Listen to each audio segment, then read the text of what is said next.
Hello students, hope you all are doing well. See, previously આપણે જે છે એ Fisher's equation study કરતા હતા. એની અંદર આપણે જે કાંઈ પણ ઇક્વેશન જે છે એના પાર્ટ અથવા તો એક્સટેન્શન જે છે એ ડિસ્કસ કરેલા છે. ફોર એક્ઝામ્પલ કે એને પહેલા જે છે એ એક્સટેન્શનનું ઇક્વેશન આપ્યું, ધેન એક્સટેન્શન આપ્યું એનું એક કે એમબી જે છે એના થ્રુ આપણે પ્રાઇસ લેવલ જે છે એ જનરેટ કરી શકીએ માર્કેટમાં અથવા તો મેળવી શકીએ. Then comes to the extension કે જેમાં એને મની સપ્લાયની અંદર ક્રેડિટ જે મની છે એને ઇન્વોલ્વ કરેલું. ફાઇન. સી, કોઈ બી થિયરી જે છે એ અમુક અઝમ્પશન્સ ઉપર બેઝડ હોય છે.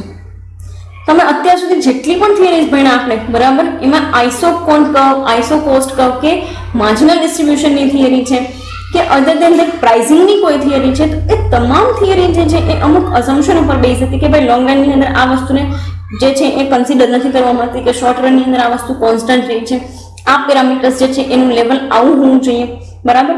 તો એ શું છે તો કે અઝમ્પશન અમુક વસ્તુને તમે કોન્સ્ટન્ટ રાખો છો તો થિયરી જે છે એ રાઈટ પ્રૂવ થાય છે, બરાબર. દરેક થિયરીની જે અઝમ્પશન છે એવી રીતે ક્રિટિસિઝમ પણ હોય છે. ફાઇન. આ થિયરીઝના પણ અમુક અઝમ્પશન્સ છે અને ક્રિટિસિઝમ પણ છે. સી, આ જે કાંઈ પણ અઝમ્પશન્સ છે એની અંદર તમને અમુક પ્રૂવડ પોઈન્ટ આપેલા છે કે ભાઈ આ વસ્તુ ઓલરેડી પ્રૂવડ થઈ ગઈ છે અને એના બેસિસ ઉપર અમે અઝમ્પશન તરીકે લીધેલી છે. Fine. So this is also the thing કે ઘણી વખત એવું હોય કે કોઈ પણ પર્સને પહેલા જ કોઈ પણ ઇકોનોમિસ્ટે પહેલા પ્રૂવ કરેલી વસ્તુ છે જેને તમે અત્યારે અઝમ્પશન તરીકે લ્યો છો કે ભાઈ આ વસ્તુ ઓલરેડી પ્રૂવ થઈ ગયેલી છે કે જે સાચી છે, તો અમે અઝ્યુમ કરીએ છીએ કે આ વેની અંદર ચાલશું. Right. So this is the thing. અને એ કન્ટેક્સમાં તમને આ થિયરીની એટલે કે ફિશરિયન અપ્રોચની assumptions આપેલ છે. So let us discuss the assumptions of theory. See, એમાં ફર્સ્ટ તમને આપેલું છે the price level P is passive variable. હવે સી, ઇકોનોમિક ટર્મ્સની અંદર એક્ટિવ વેરિયેબલ્સ અને પેસિવ વેરિયેબલ્સ હોય છે. તમે વેરિયેબલ તો ભણી ગયેલા છો, બટ એક્ટિવ અને પેસિવ કયા કન્ટેક્સની અંદર? તો કે એક્ટિવ વેરિયેબલ્સ એવા હોય છે કે જે તમામ વસ્તુને અફેક્ટ કરતા હોય અને જે એવર ચેન્જિંગ હોય અથવા તો આપણે એને ડાયનેમિક રાખી શકતા હોય. જ્યારે પી, આની અંદર તમને પેસિવ વેરિયેબલ આપેલું છે. Price level P is passive variable. એટલે શું? તો કે બીજા 5 કમ્પોનન્ટ એમ, વી, એમ ડેશ, વી ડેશ અને ટી, આ તમામ વસ્તુ જે છે એ પ્રાઇસને અફેક્ટ કરે છે, બરાબર. એટલે શું? તો કે સિમ્પલી જેટલા બી કમ્પોનન્ટ સાથે એ જોડાયેલું છે એ તમામ કમ્પોનન્ટ આ એક વસ્તુને અફેક્ટ કરે છે, બરાબર. જેમાંથી આપણે આઈ થિંક જે વસ્તુ જે છે એની અંદર આપણને એવું કીધેલું કે ભાઈ કોન્સ્ટન્ટ રાખેલું છે વી, વેલોસિટી વી, બરાબર. એ વસ્તુ કોન્સ્ટન્ટ રાખેલી છે. જોઈએ ટી પણ કોન્સ્ટન્ટ રાખેલું છે, એ વસ્તુ આપણને કીધેલી છે. જોઈએ આની અંદર શું કહે છે, બરાબર. C, the price level is passive variable એટલે કે બીજા જેટલા પણ કમ્પોનન્ટ છે એ આને અફેક્ટ કરે છે. હવે નેક્સ્ટ પોઈન્ટ તમને એક બહુ ઇન્ટરેસ્ટિંગ વસ્તુ આપેલી છે કે the total volume of transaction T is independent but constant variable in the short run. T જે છે obviously P passive variable હોવાનું, તો T independent જ હોવાનું અને બાકી બધા વેરિયેબલ ઇન્ડિપેન્ડન્ટ હોવાના, બરાબર. તો એ શું કહે છે તમને? તો કે ટોટલ વોલ્યુમ ઓફ ટ્રાન્ઝેક્શન એટલે કે T is the independent variable, એને કોઈ વસ્તુ અફેક્ટ કરતી નથી. સીધો આપણે રો ડેટા પ્રાઇમરી જે છે એ કલેક્શન થ્રુ લઈ આવ્યા છીએ, બરાબર. તો સીધો ડેટા આવેલો છે આપણી પાસે પ્રાઇમરી કલેક્શન થ્રુ, એના પર કોઈ પણ પ્રકારના કાંઈ પણ મેનિપ્યુલેશન નથી કરેલા. તો એ સીધો ડેટા જે છે એ ઇન્ડિપેન્ડન્ટ છે, એને કોઈ વસ્તુ અફેક્ટ નથી કરતી. પણ એક વસ્તુ તમને એ કીધેલી છે કે but it is the constant variable in the short run. સીધી સાદી વસ્તુ છે. મેં તમને આની પહેલા પણ આપણે જ્યારે બી કોઈ બી વસ્તુની અંદર લોંગ રન સ્ટડી કર્યું હતું ત્યારે મેં તમને એક વસ્તુ કીધું હતું કે શોર્ટ રનની અંદર જ અમુક વસ્તુ કોન્સ્ટન્ટ રહેતી હોય છે. એ વસ્તુ ઓટોમેટિકલી જે છે એ વેરિએશનની અંદર આવી જાય છે અથવા તો વેરિયેબલ બની જાય છે. ક્યારે? તો કે લોંગ રનની અંદર. એના માટે આપણે સીધું સારું એક એક્ઝામ્પલ લેતા કે કોઈ પણ કંપની જે છે ને એ માર્કેટની એ પોતાની કંપનીની અંદર નવી ટેકનોલોજી લઈ આવે છે, તો મોર ઓવર આફ્ટર 15 years એક ટેકનોલોજી ડેપ્રિશિએટ થઈને એટલી ડેપ્રિશિએટ થઈ જશે કે પછી એને તમારે ચેન્જ કરવાની જ હોય. અધર દેન તે જેટલા પણ ફિક્સ્ડ હોય ને એ ફિક્સ્ડ વસ્તુ ઓટોમેટિકલી વેરિયેબલ ફોર્મેટની અંદર આવી જાય છે, બરાબર. કેવી રીતે? તો કે સિમ્પલી તમારે એ વસ્તુની અંદર ચેન્જ કરવાનું, બરાબર. પછી એ બિઝનેસ લેઆઉટથી માંડી અને તમારી મશીનરી સુધીની તમામ વસ્તુ આવી જાય. રાઈટ. સો એ કન્ટેક્સમાં જોવા જઈએ તો એક વસ્તુ એ પણ આપેલી છે કે constant it is the constant variable in short run, અને તમામ પ્રકારના વેરિયેબલ શોર્ટ રનની અંદર જ કોન્સ્ટન્ટ છે. લોંગ રનમાં આવતા ઓટોમેટિકલી એ ચેન્જ થઈને જે છે એ વેરિયેબલ ફોર્મેટની અંદર આવી જાય. શું કામ આવું બધું હોય તો કે સિમ્પલી એ ટાઈમ પીરિયડની અંદર એ વસ્તુ ઓટોમેટિકલી યુઝ થઈ અને એ લેવલ સુધી પહોંચી ગઈ, હવે એને ચેન્જ જ કરવાની અથવા તો એની અંદર ન્યૂનેસ લાવવાની છે, ફાઇન, ઓર એડવાન્સ કઈ વસ્તુ એના કરતાં લઈ આવવાની છે. તો એની અંદર કહે છે કે ટ્રાન્ઝેક્શન અમુક ટાઈમ પીરિયડ સુધી કોન્સ્ટન્ટ રહે, પછી તો ચેન્જ થવા મને ને સીધી વસ્તુ છે કે હું મારો બિઝનેસ ઇનિશિયલી સ્ટાર્ટ કરતી હોય, ઇનિશિયલી અને મારો બિઝનેસ મેં સ્ટાર્ટ કર્યો છે, ઇનિશિયલ લેવલની ઓછા ટ્રાન્ઝેક્શન થતા હોય અને આ ઓછા ટ્રાન્ઝેક્શન મોર ઓવર 1 વર્ષ 2 વર્ષ સુધી રહે, પણ પછી તો એ ઓટોમેટિકલી વધારે ટ્રાન્ઝેક્શન્સની અંદર ફેરવાઈ જાય, કેમ કે મારી વસ્તુ માર્કેટની અંદર વેચાવાની છે, વેચાય છે તો લેવાવાળા લોકો લેશે તો simply cash transactions, credit transactions બધા વધે છે, ફાઇન. તો એ વેની અંદર આપેલું છે.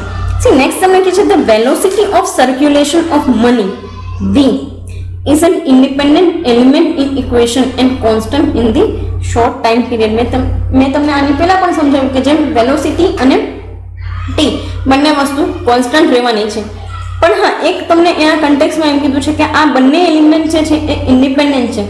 તો સીધી વસ્તુ છે માર્કેટની અંદર વેલોસિટીને કોઈ પણ વસ્તુ અફેક્ટ કરતી નથી, એ એની સ્પીડ એ જે વસ્તુ જે છે એ મની જે છે એ સર્ક્યુલેશનની અંદર હોય તો એને કંઈ અફેક્ટ ના કરે. હા એવી કોઈ મેજર ઇવેન્ટ આવી જાય છે અને અફેક્ટ કરે છે, that is the completely exceptional situation, બરાબર. અને લોંગ રનની અંદર તો ઓટોમેટિકલી એ થવાનું છે કે ભાઈ એ વસ્તુની સ્પીડને અફેક્ટ કરવાની છે, બસ શોર્ટ રનની અંદર એ વસ્તુને આ લોકોએ શું કર્યું હતું કે કોન્સ્ટન્ટ અને ઇન્ડિપેન્ડન્ટ એટલા માટે રાખ્યું છે કારણ કે ટ્રાન્ઝેક્શન્સ કે પ્રાઇસ લેવલ કે મની સપ્લાય આ વસ્તુને અફેક્ટ કરતું નથી. હું પૈસા નહીં સ્પેન્ડ કરું ને તો એ માર્કેટની અંદર મની સર્ક્યુલેશન ચાલે જ છે, અને તમે કોઈ વસ્તુ લેવા માર્કેટમાં નહીં જાઓ તો એ માર્કેટમાં ચાલે જ છે money circulation. So this is the independent element. Next તમને એક ઇન્ટરેસ્ટિંગ વસ્તુ આપેલી છે કે m dash divided by m is constant. એટલે શું તો કે કેશ અને ક્રેડિટ એ બંને મનીનો રેશિયો જે છે એ માર્કેટની અંદર કોન્સ્ટન્ટ રાખેલો છે. વાય શું કામ? તમને એ વસ્તુ માટે ક્વેશ્ચન થાય ને કે ભાઈ ક્રેડિટ મની ને કેશ મની એ બંને એટલે કે બંને મની સપ્લાયનો રેશિયો એને કોન્સ્ટન્ટ રાખો, કોન્સ્ટન્ટ શું કામ રાખ્યો છે? તો કે સી એક વસ્તુ તમે સમજો કે પ્રાઇસ લેવલ તમારે મેઝર કરવું છે, બરાબર, તો તમે દરેક વસ્તુની અંદર ચેન્જ કરવા માંડો છો. અમુક ઇન્ડિપેન્ડન્ટ વેરિયેબલ છે જેને તમે શોર્ટ રનની અંદર કોન્સ્ટન્ટ રાખ્યા છે, અને અમુક જે છે એ એવા છે એટલે કે પી જે છે એ એવું પેસિવ વેરિયેબલ છે જેને બધી વસ્તુ અફેક્ટ કરે છે. એમ પોતાની રીતે એટલે કે એમ પણ ઇન્ડિપેન્ડન્ટલી વર્ક કરે છે, whether it is the cash money or it is the credit money, બરાબર. તો દરેક વસ્તુ જે છે એ આની અંદર પી સિવાયના બધા એલિમેન્ટ શું છે તો કે ઇન્ડિપેન્ડન્ટ, અને એની ઇન્ડિપેન્ડન્સી ઉપરથી જે માર્કેટની અંદર પ્રાઇસ લેવલ ડિસાઇડ થાય છે. તો આ લોકોએ કર્યું શું તો કે શોર્ટ રનની અંદર ટી ને કોન્સ્ટન્ટ કરી નાખ્યો, વી ને કોન્સ્ટન્ટ કરી નાખ્યું, અને m dash divided by m એને પણ કોન્સ્ટન્ટ કરી નાખ્યું, જેનું આપણે અલ્ટિમેટલી અહીંયા કાંઈ કામ નથી. બટ જ્યારે તમારે ગ્રાફિકલ રિપ્રેઝન્ટેશન આવશે ત્યારે હું તમને સમજાવીશ કે એ વસ્તુ કોન્સ્ટન્ટ કરવાની પાછળનું કારણ શું હતું. રાઈટ. નેક્સ્ટ તમને એક વસ્તુ આપેલી છે which is the totally impractical વસ્તુ, ફૂલ એમ્પ્લોયમેન્ટ સિચ્યુએશન, બરાબર. આ વસ્તુ કોઈ ઇકોનોમીની અંદર હોતી નથી, એટલે કે ઇકોનોમીનો દરેક વ્યક્તિ કામ કરતો હોય છે. ફૂલ એમ્પ્લોયમેન્ટની સિચ્યુએશનનો સીધો સાદો મિનિંગ એટલે શું તો કે ઇકોનોમીની અંદર દરેક વ્યક્તિ કામ કરે છે, દરેક પાસે એમ્પ્લોયમેન્ટ છે, દરેક પાસે પરચેસિંગ પાવર છે.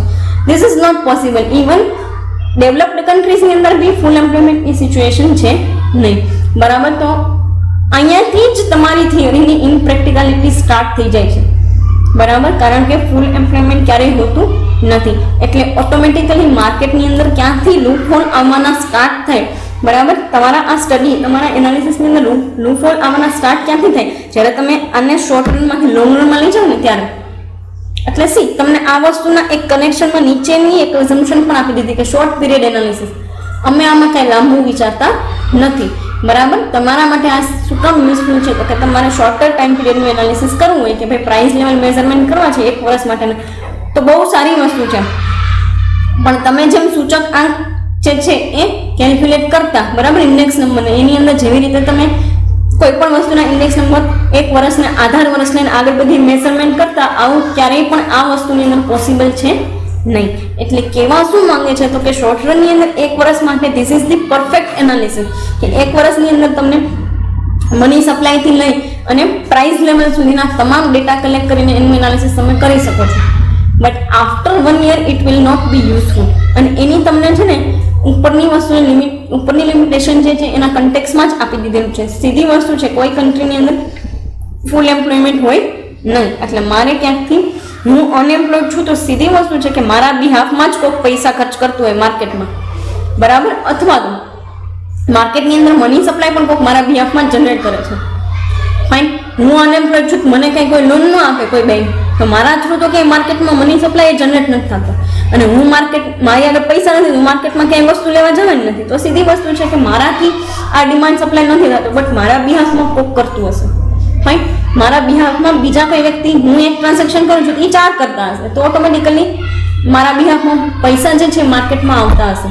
Fine, so full employment totally impractical, long term માટે ચાલશે નહીં. આ બધી વસ્તુ તમને ક્રિટિસિઝમની અંદર આપેલી છે. ફાઇન, એ એટ અ ટાઈમ આપણે ડિસ્કસ કરશું કે શું કામ થિયરીની અંદર આટલા બધા જે છે એ આપણને લિમિટેશન્સ જોવા મળે છે. Fine, let us discuss the next part.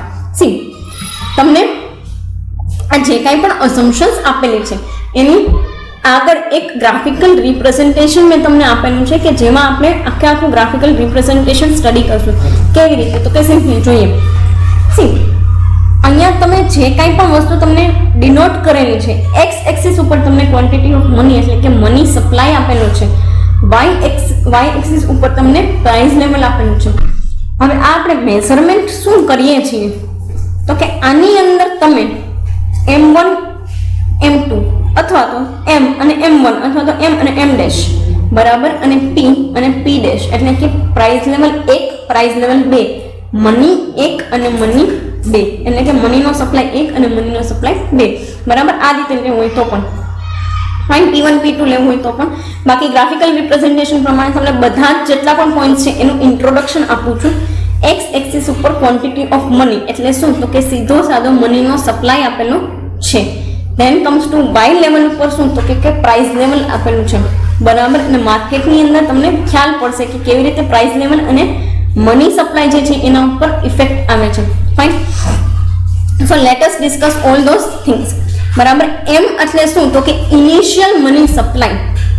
M1 એટલે શું તો કે એક્સટેન્ડેડ એટલે કે વધારાનો મની સપ્લાય, કે જે એક્સટેન્શન આવે છે મની સપ્લાયમાં. ભાઈ અત્યારે માર્કેટની અંદર 5000 રૂપિયા હતા અને એક્સટેન્ડ થઈ અને હવે માર્કેટની અંદર બીજા 10,000નો સપ્લાય આવે છે, બરાબર. તો એ 10,000 નો એક્સટેન્શન વાળો સપ્લાય જે છે એ M1 ની અંદર બતાડે છે.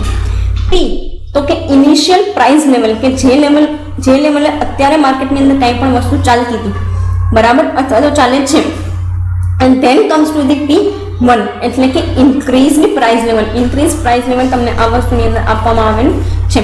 હવે સી 3-4 વસ્તુ પણ તમને આની અંદર બતાવેલી છે. કઈ તો કે initial money supply, access supply of money એટલે કે એક્સેસિવ સપ્લાય ઓફ મની, અને એક ડી કરીને 0 to D કરીને અથવા તો O to D કરીને તમને એક લાઈન જે છે ડ્રો કરેલી આપી છે જેનું નામ એ લોકોએ આપેલું છે કે ડિમાન્ડ ફોર મની, મનીની સીધી સાદી ડિમાન્ડ.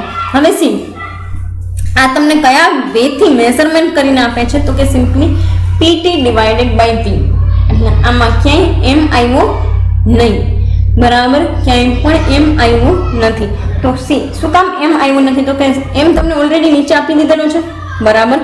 P તો કે પ્રાઇસ લેવલ જે છે એ તમને આની અંદર ઇન્ક્લુડ કરી દીધેલું છે. શું કામ પ્રાઇસ લેવલ ઇન્ક્લુડ કરેલું છે એ બી તમને કહું છું. તો કે સી ટ્રાન્ઝેક્શન્સ જે છે એને in terms of money measure કરવા માટે તમારે જરૂરિયાત પડશે P, બરાબર. કેમ કે મેં તમને જેવી રીતે આપણે PV ડિવાઇડેડ જેવી રીતે આપણે MV ડિવાઇડેડ બાય T કરતા જેનાથી આપણને પ્રાઇસ લેવલ મળતું, તો હવે આપણે મની સપ્લાય જોઈએ છે તો એના માટે કઈ વસ્તુની જરૂરિયાત પડશે તો કે PT divided by V. T તરીકે લઈ લઈએ કે કોઈ વસ્તુ જે છે એની કિંમત 20 રૂપીસ છે અને T તરીકે વોલ્યુમ ઓફ ટ્રાન્ઝેક્શનમાં લઈ લઈએ 2 ટ્રાન્ઝેક્શન, બરાબર. તો 2 2 4 એટલે કે 40 રૂપિયા થઈ ગયા હશે ટોટલ માર્કેટની અંદર જે કાંઈ પણ મની સપ્લાય છે. ટોટલ કેટલા તો કે 40 રૂપિયાનું ડિવાઇડેડ બાય B એટલે કે સ્પીડ, તો કે કેટલા ટ્રાન્ઝેક્શન થઈ શકે છે. એક ટાઈમ પીરિયડની અંદર, તો માની લઈએ કે 2 ટ્રાન્ઝેક્શન થાય છે, બરાબર. તો 40 ડિવાઇડેડ બાય 2 તો ઓટોમેટિકલી 20 આવી ગયા તમારા હાથમાં. હવે આ 20 છે શું?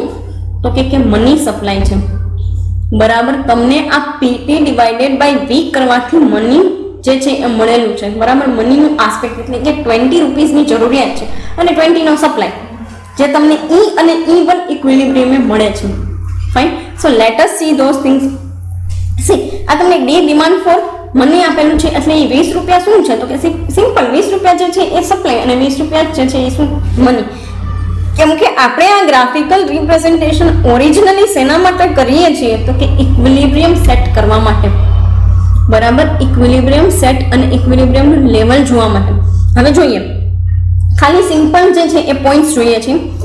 એમ અને પ્રાઇસ બંનેને ભેગા કરીએ છીએ, બરાબર. એમ અને પ્રાઇસ બંનેને ભેગા કરીએ છીએ તો આપણને ઇક્વિલિબ્રિયમનું એક લેવલ મળે છે. આ એમ અને પ્રાઇસ છે શું? તો કે સપ્લાય ઓફ મની અને માર્કેટની અંદર ચાલી રહેલું ડિમાન્ડ ઓફ મની, એટલે કે પ્રાઇસ લેવલ, એટલે કે માર્કેટની અંદર ચાલી રહેલું સ્પેન્ડિંગ.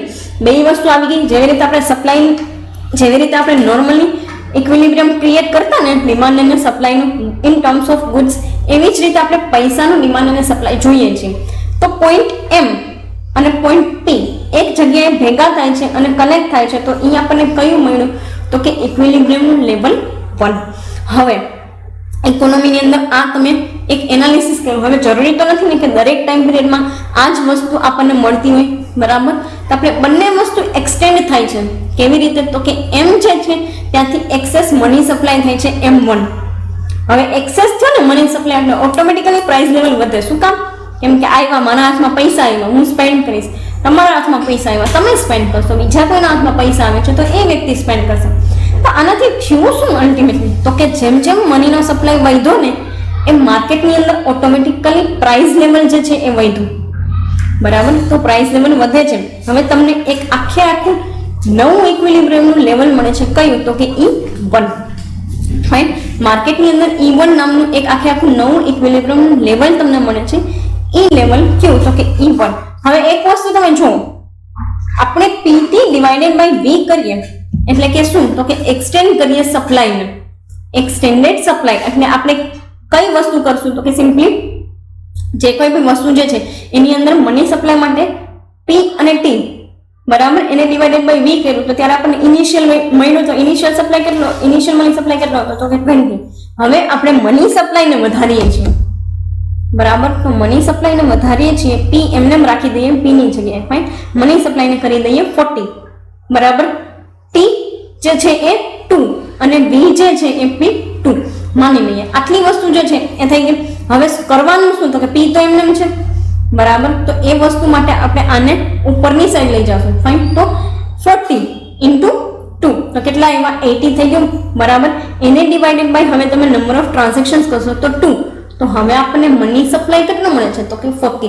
એટલે ઓટોમેટિકલી મની સપ્લાય 20 માંથી જે છે એ 20 થયો. તો આપણે ટ્રાન્ઝેક્શન પણ ડબલ થઈ જશે, બરાબર. ટ્રાન્ઝેક્શન પણ બેના બદલે કેટલા થઈ જશે? તો કે 4. Fine. So this is the thing. આ તમારું ગ્રાફિકલ રિપ્રેઝન્ટેશન છે. આવી વસ્તુ એક્ઝામની અંદર 20 માર્કનો પ્રશ્ન પૂછાય ત્યારે જ કરવાની છે, બરાબર. હા, તમને તમારી પાસે ટાઈમ મને લખું છે that is the completely another thing. But 14 માર્કના ક્વેશ્ચનમાં ગ્રાફિકલ રિપ્રેઝન્ટેશન લખતા નહીં, કેમ કે તમારે આનું ડિટેલિંગ બહુ આપવું પડશે. એટલે કે દરેક પોઈન્ટથી લઈ અને તમારે ડિટેલ્સ શું છે કે કેવી રીતે ઇક્વિલિબ્રિયમ આવ્યું છે એ તમારે એ લોકોને કેલ્ક્યુલેટ કરીને આપવું પડશે. સો એટલા માટે એડવાઇઝેબલ છે તમારા માટે કે ક્યારે બી 14 માર્કનો ક્વેશ્ચન આવે છે તમારે તો ક્યાંય પણ આ તમે ઇક્વિલિબ્રિયમ જે છે અથવા તો એનું ગ્રાફિકલ રિપ્રેઝન્ટેશન ફિશરના ઇક્વેશનનું બતાવતા નહીં, બરાબર. નેક્સ્ટ જે છે એ તમારે ક્રિટિસિઝમ સ્ટડી કરવાના છે. That we will discuss in to the next lecture. Thank you so much.